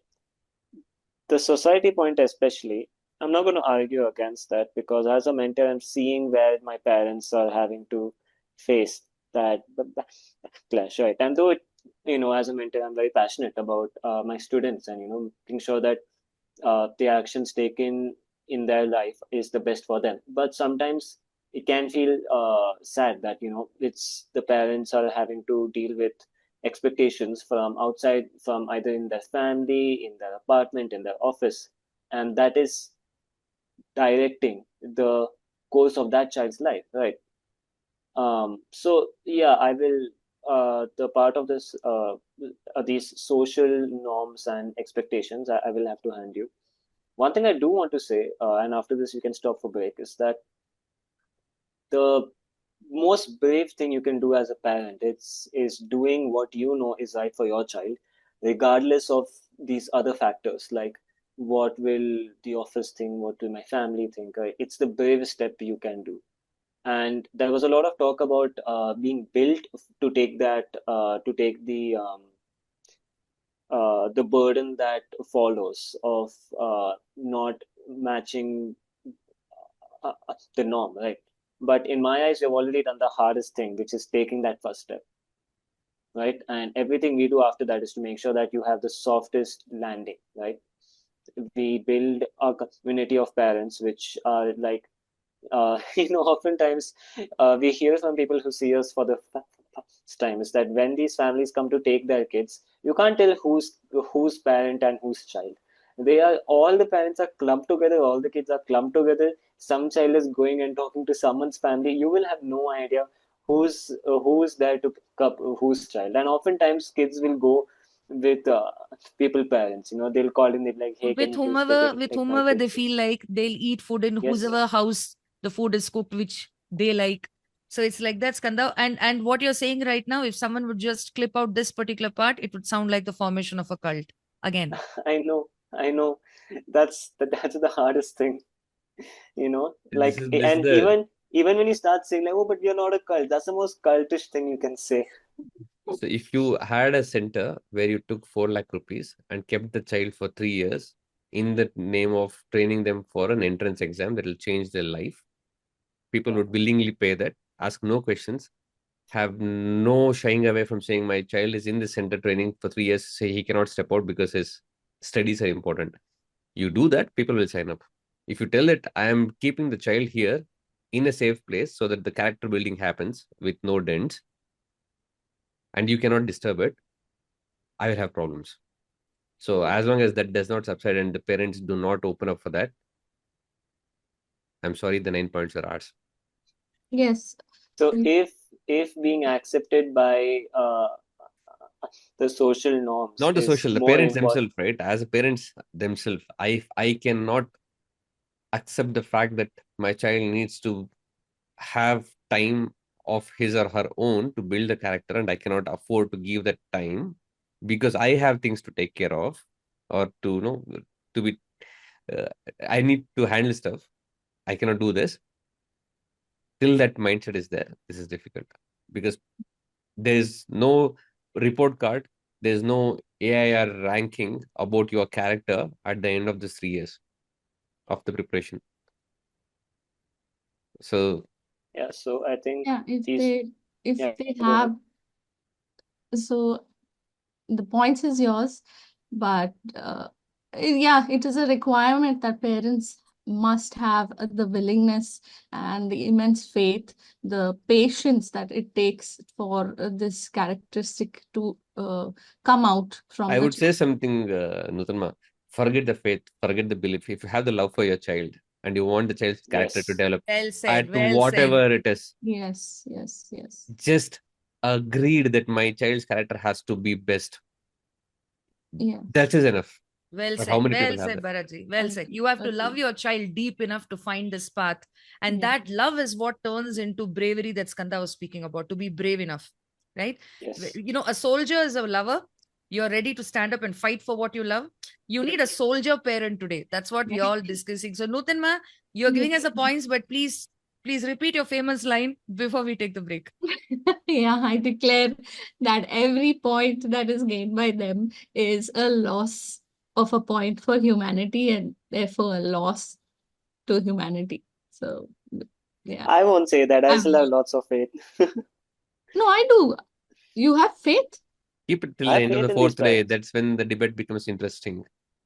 Sorry, what? Keep the faith till the end of the fourth The grade. faith. That is Yeah, when absolutely. the Yes. difference I becomes. wish, that's what I wish, more parents stand up to this and trust the process and have the patience, and it's come with that acceptance that the Gurukulam knows how, they know the inner workings of the child, and they're doing what is required. So if you can stand there without interference and without interfering, without, it's not about raising questions. You can ask questions, you will have your answers. The Gurukulam will tell you why. But if you can stand like a fort around your child and feel the questions that is posed to you by the society and everything that comes with it, if you can stand as a fortress around it, and yeah, like Ma said, like be the soldier for the thing that you love the most in this world. Trust So the I think process. these 9 points come down to just the fact that can you love your child enough? love your Yeah, child enough? yeah, yeah. Can you love If you your child enough put to? that as the point, if you don't love your child, the Gurukulam is not for you. Yes. Yeah, Yes. nice. Thank you. Write it down. That's roasting That's also roasting great. human beings. Let's not do that. I'm Let's gonna not do roast them till they come. Okay, so Bharaji, I think we are looking for question answers after the session. I would Yes. like after the break, right? But I am really looking forward to share something. Nutanma just said something about trusting the process. When we come after the break, I want to talk about how trusting the process, ultimately people mistake it to trusting the person who is delivering the process, and therefore that's where this concept of a god man or a god woman or a spiritual leader behind every Gurukulam, that myth has come to being, and how it is misused as well. I think after the break we'll talk about that a bit. You say something like this, and I feel like I want to add something on, and then you call for break. Okay, Hold on. I'll hold on to it. Yeah, if you love your content, you shall learn patience. I'll write it down. So till we see where the questions come in, I was thinking we'll just share some pictures. This is about the event we did in March. Just give me a moment.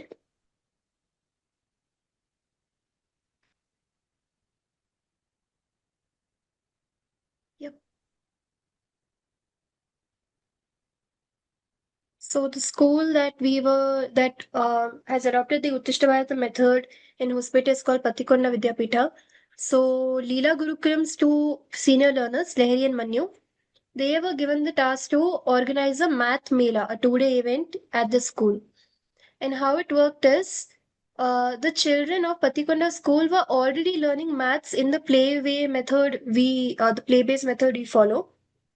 But we wanted them to learn it a little bit more deeper. We wanted the children of the school to practice it better. And we really didn't want to do an examination because we don't feel that's how that it works, to learn better. If you put an exam, we don't feel a child will learn better that way. What we did instead is, what we do with Lila Gurukulam children is what we did with the school children. We told the school children we'll be organizing an event and you will be teaching your friends, the children of the town. So Larry and Manu were the head of these projects. So first 2 months went into planning, how the event will look like, how they will help the Patikonda school children to prepare for the event. And that's where the journey started. So we did the so before every event, usually the school has a lamp lighting. And it was very sweet of them. They invited Lehri Manu on stage. So that's three of us together just doing the lamp lighting, and all the parents like Bharatji and they were also there looking at the children doing this. And this is before the event. It was Gautam sir who kind of leads a trust, who runs that school. He was very happy seeing these two children conduct an event. He has seen me and my batch. We had conducted a program called Baby on Board in November last year. So he knew, okay, one bunch of like graduates from Gurukulam, this kind of work we are doing. But for him to see our students do something, he was just so amazed by it. He's like, this is it's not just one generation, it's your entire team doing such wonderful work. And so he was so happy they were happy to have a photo, and there is little story behind this photo. During that meeting, we had just traveled to hospital. So Manu was actually very sleepy. So he is in the meeting sitting in front of Gautam sir, and he knew it's an important management meeting. He's trying to stop his yawn for so long, and Gautam sir just looked at him. He's like, "It's okay. Just I know you have had a tiring day. Go sleep well. Have a nice rest." And after that, we took this picture. This is them preparing for it, and after that, we jumped right into it. The event started. It was Lahiri Manu guiding the Patikonda school children and Patikonda school children teaching the children of the town. So this is the decoration Bhariji was talking about. The flower pots, mini flower pots. It's all art and craft project that the school could do with numbers and all these soranas that you see in the background. Yeah. So our parents had also come along just to only for those 2 days to help out our children with anything needed. This is them and us trying to figure out and plan and light the lamp. This was the sweetest moment where they were called to give out certificates to the children who came to the event. And yeah, Manu was practicing how to smile for photos. He's still at it. These were the games happening at the playground. Again, everything was math based. We didn't want the waiting period games to be something unassociated with the theme. So Lahiri Mani wanted that also to be math based. So we had some running games, some playing games, hopping, jumping, all that happening. This was a school assembly. The speech that Bharaji was talking about, that the management gave a speech to the children of the school of how this event is being planned and prepared and what is their role in it. Just looking at the picture, it's just so cool. And here, these are the last of the rooms. Like Bharaji said, we were going room by room. They start with the addition room, the counting room actually, then addition, subtraction, multiplication, division, measurements, few other such aspects. My math is weaker than our Leela Gurukulam children, so they had planned it out. And in the final few rooms, it was a practice room. It was a theme room where we actually enact with these real life scenarios of going to a shop and buying vegetables or going to a goshala with the measurements of milk. And another room was road traffic, how to calculate distance. So this is a picture from there. So that's the school children whom Lahiri Manu helped, and they are teaching the other children. And the cutest part was there were pre-KG, UKG, LKG children coming in for this. And for them, everybody mellowed time. Like Lahiri Manu also toned down how they have to instruct the school children to help these children out. And the school children were super friendly. These school children, the teacher's description is they are very naughty, they are very loud, they do not sit in one place, they do not stand in one place. Children who are profiled like that actually had the patience to stand and explain to a pre-KG child how to do addition. So that was the magic happening over here. So here again with various, it's all play based. There were tables, there was play material, activity material. Group of 10 children come and then we teach them the concept. They do some practice sums and they move on to the next room. So of course it was not an immersive learning where they get into one topic very deep, and we just wanted to give them a taste of play learning. And for children who really struggle with math concepts, we wanted to give them the confidence. It's not you. You can learn maths, you can do maths. And every child who walked out with the certificate that day had that happiness on their face, so much so that it was not just the children, the parents of these children were also attending the event. And many a times, how we plan it out is, so in a classroom, the mentor and the children are in one side, the parents can wait on the other end. Many a times, the parents also walk in and they see how maths is happening, and they are also answering with the child and doing the sum with the child, because for them, mathematics is something either they have not gone to school, so they don't know maths the way it's taught, or it was a difficult subject for them, and now they the happiness on their face that they got the answer. We had to tell them, please wait, if you want to do the sum, you do it next, let the child finish doing the activity. But they were so excited about it. So it was really a mela. We thought of it as a workshop, but it became a true celebration. So these were the few Yeah, moments from just to matchmaking. add a few things there, right? What I observed is when you talk about a mela that is happening or an event, when you tell children, get your friends, they'll usually get them for something that's fun and attractive, like playground fair kind of a thing. But here, the kids, each one of them, I think they got 5 or 6 friends from their locality and from the streets that they stay and grow up. It was mobbed for children to convince their friends to take them to an event which is about math. Think about the love that they should have felt about the subject and what they would have spoken to their friends and convinced them that you need to come for this. Children taking their time on a Sunday instead of going and playing in the field, coming into a place where math is being the theme of the subject was something to look at, right? How did the children convince other children to come for their maths fair? That was one thing. And then I was also talking to a couple of parents while I was sitting there managing the crowd. Is there were a few mothers who were telling my kids they're into math in so many different ways that when the mom is preparing atta for chapati, children are taking a lump, they're making units and tens out of it, and they're practicing their math using those things. For them, anything and everything became a prop. So there was another lady who was telling that when we go to the shop, the kids want to give them money and take the change, calculate this. So they have fallen in love with the subject. And because of that, a lot of students, the parents that I was talking to, they said, my child used to find a reason to bunk class because they didn't want to attend the math class or whatever. They used to fall sick and whatnot, pretend fall sick. Now, because they have fallen in love with math, all the other subjects have become something fun for them to learn, and they're not shying away from going to the school. They're not afraid of exams. They're not afraid of numbers anymore. So, because of that, they've started liking the other subjects and other things that is taught in the school. And yeah, but this is maybe you want to speak about that part about schools admissions. From what I know is what I heard, something I could share, but maybe Raiva, if you know about it, you could add more. So this is a school that usually is something that caters to a lower segment of the society financially, right? It's a first time school going children from this first generation of school going children there. And the school is not seen as this go-to school for the community there. And they used to have a few admissions in the year. The fees is not high. But last year, the school had to deny admissions to children seeking admissions because they had run out of seats. So from a school being seen as somebody who is catering to a segment which nobody wants to be a part of, became a sought after school that everybody wanted to admit the children there. And they had to literally deny admissions saying we are full.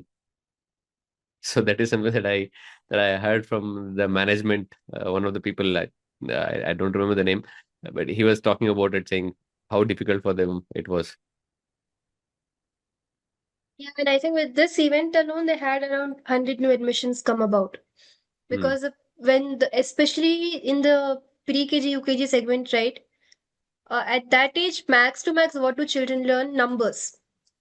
But to see a UKG child do division, it just blew their minds, and not even with difficulty. It was all play.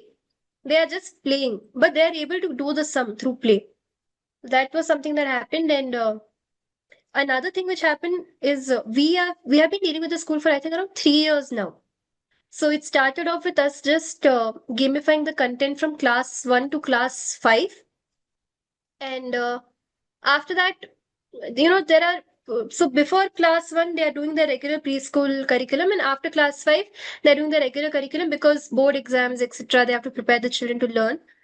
While doing math mela, children who were part of the class 5 3 years ago, they are all now in class 8, class 9. They had no reason to come to school.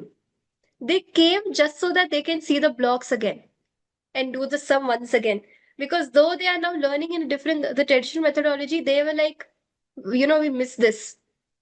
And one is that management saw how well the children are learning. Second, I think the high school children have requested teachers, we also want to learn the same way. So with the support of both the management and the request from students, now we also have expanded our activities over there till class 8. That's how the expansion worked across. And this event that we did, the 2-week program that 4 children did from Leela Gurukulam, was the first step for us to move our expand our curriculum in that specific school from class 5 to class 8.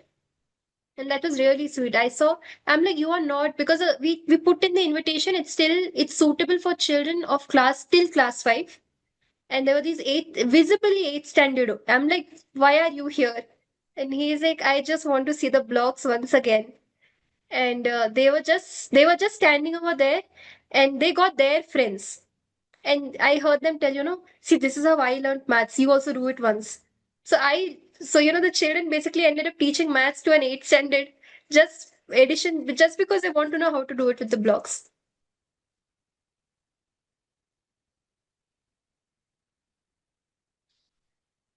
Yes, I'll just go through that.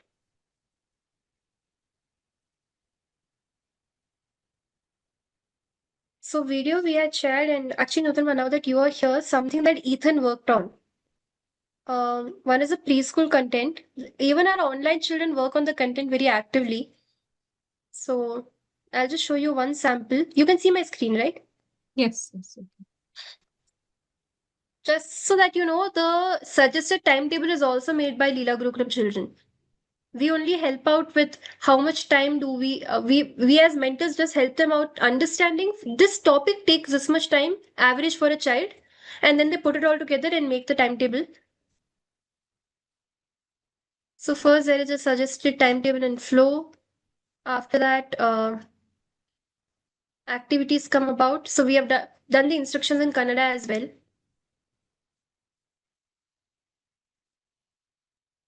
These are the instruction sheets. Yep, this is something our online children worked on. Some coloring sheets, drawing sheets. So this is just for UKG, right? Simple activities made by Leela Gurukulam children.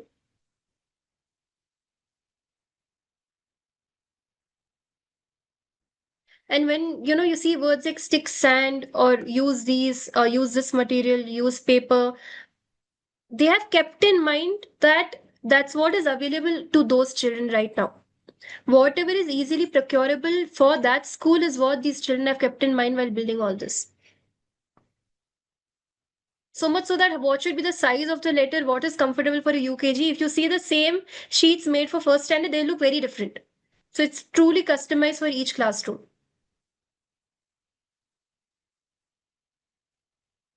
And then there are some simple brain gym exercises.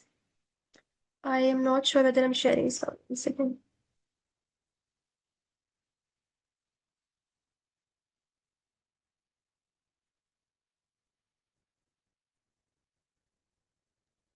So what was the highlight for me was the way it was introduced to the content developing team, how you need to develop this. See, specifically, Nutanma, Ethan has never learned alphabets this way.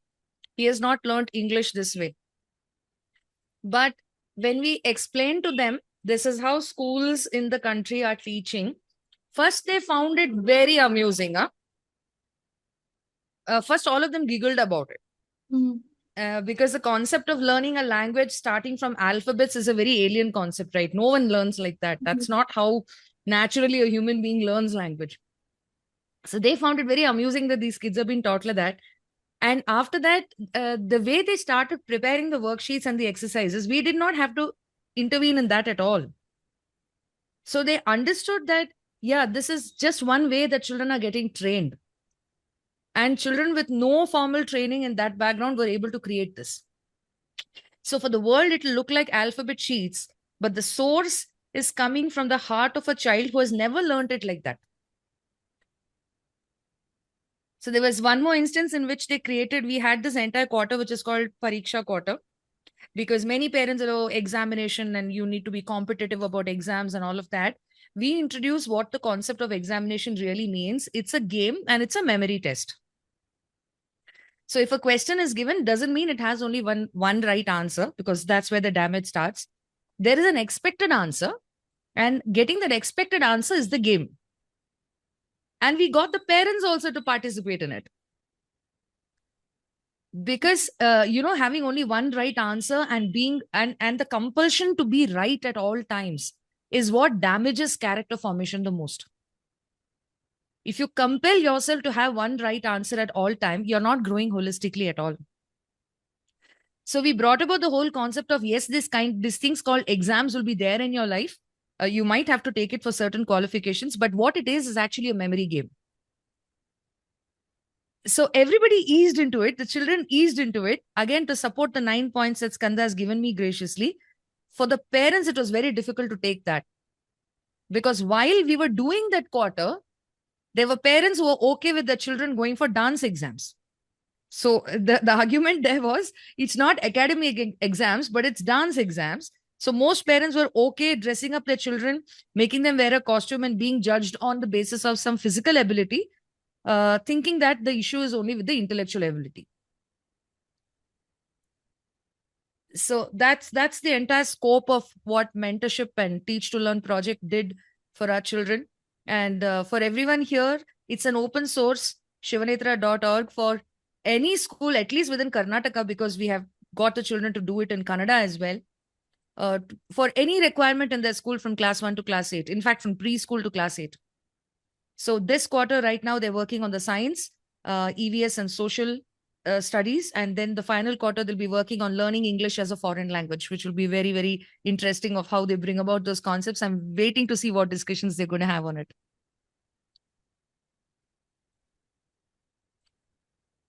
So that's that. First session down. For today, we are 9-0. Total count yesterday was, how much was it? 21-6? 21-6. 21-6. So Bharatji, 36 overall score? 35. You're muted. Sorry. Yeah. So we are 30 and they're at 6. So we have, yeah, the next session is going to be interesting because it's going to be a lot on the content. What is the content and what is the view towards the content that we have? How is content delivered? That we are doing at 4 o'clock. But as I had said before the break, I'll just get in a small thing of picking up from that particular thing that Nutanma said, that loving your child and trusting the process. Now, Nutanma, what happens most of the time is trusting the process means trust comes with you getting a deeper vision and an understanding of the entire process, right? So who gives us this process? The learning of Sri Vidya is a foundational process of what our rishis have given us of how human learning occurs. It's expounded in the scripture called Vidya Gita. How does human learning actually occur? Our rishis have not given us anything about teaching. In fact, there's no equivalent of a teaching process. The focus has always been on the learning process. Everything in a Gurukulam system or an Indian education system is focused around how does a human being learn? And it doesn't focus around the brain. I think the past 200 years, there's been a lot of focus around the brain. The brain is not in the picture completely when it comes to learning processes. The brain is a faculty that allows the expression or facilitates the expression. So the entire process of learning has to be understood, has to be appreciated for a parent to trust the process. When that appreciation is not there, they start putting their trust on the person who's giving the process. So for the first generation of our batch, the Saupranika batch, right? The senior most batch. Not all the parents could get what the content of the process is. So very easily, they put it upon me as an individual. And somehow it trickles down to all the generation of parents, where it's not them. If you ask a parent of a child in Leela Gurukulam, what is the process?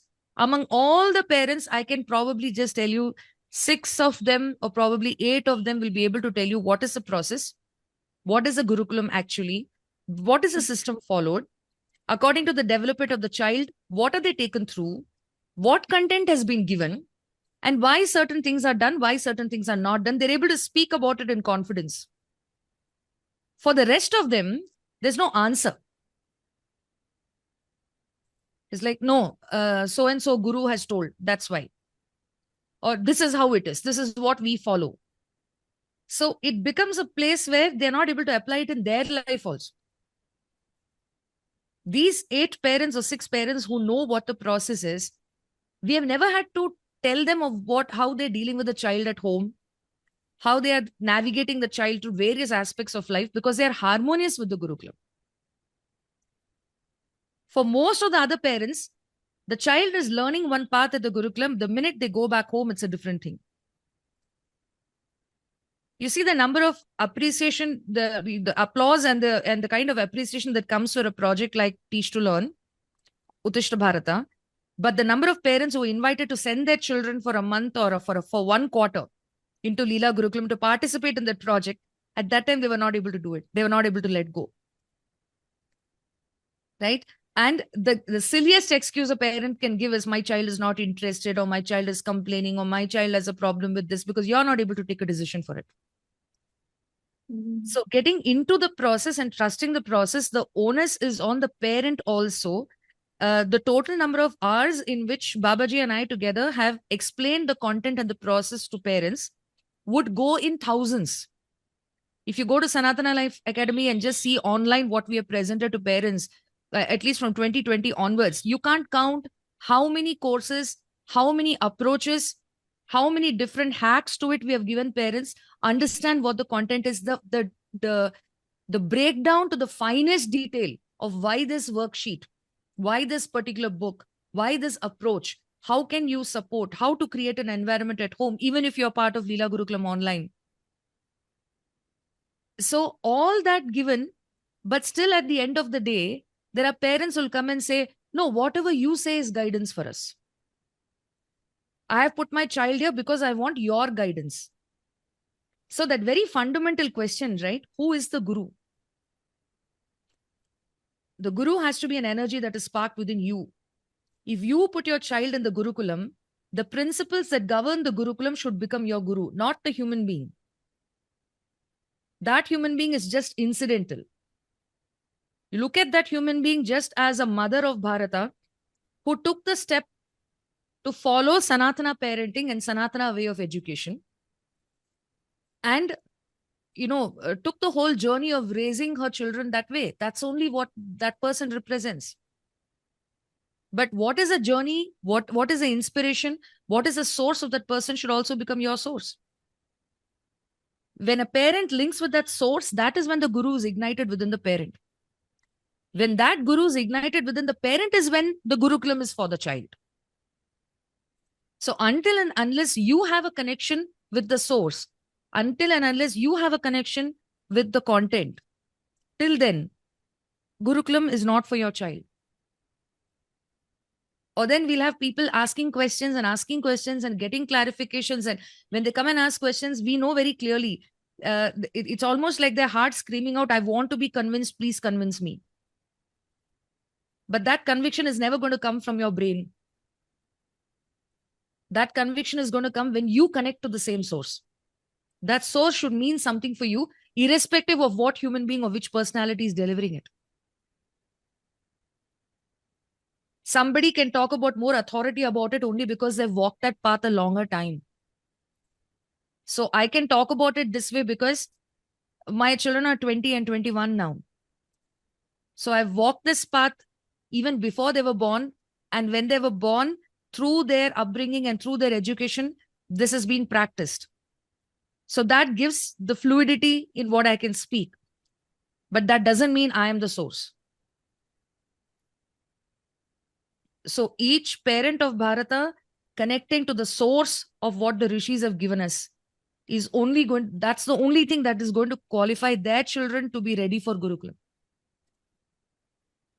Praishartha was the sanskara or the stage in life where a child is to leave home and go to the presence of the Guru. That's around the age of 10, 11. So for 10 years, who was preparing them for a Gurukulam journey? When a parent knows that at the age of 2 or 3, a child has to go to preschool, they start preparing the child. Tie your shoelace like this. They potty train the child. This is how you drink your own water from water bottle. You prepare with a little bit of ABCs and 1, 2, 3. You give that initial preparation and school readiness to the child. You have 10 years to prepare your child for a Gurukulam journey. So now at Leela Gurukulam, till age of 10, 11, we are doing that preparatory thing. Helping the parents actually. It's after 10 or 11 Praishartha that the child is independently learning in the Gurukulam. So till the parent is the ground of preparation. How will the Guru come into the child's life? It has to be Mata, Pita, Guru, and Devam, right? So the Mata, Pita handing over the child to the Guru, connection to the Guru, so that the child learns, and the job of the Guru is connect the child to its own divinity. So the Guru is an institution. The glory of an institution is how many people pass through it, not how many followers you have. It's like which school or college would want children to just keep failing and remain back? We want them to go, finish and go. You should not need me again. That's my success. So to imbibe the content and connect with the source so that your child can be Gurukulam worthy, that onus is on the parent. So yeah, we are at 36 and we come back at 4 o'clock to speak about the content of the Gurukulam, especially in the context of why culture learning and the impact of culture learning on a child's life, in a family, and what it actually means in the journey of Gurukulam. So 4 o'clock, 9 more points for grabs. Thanks a lot, man. So yeah, see you all again at 4.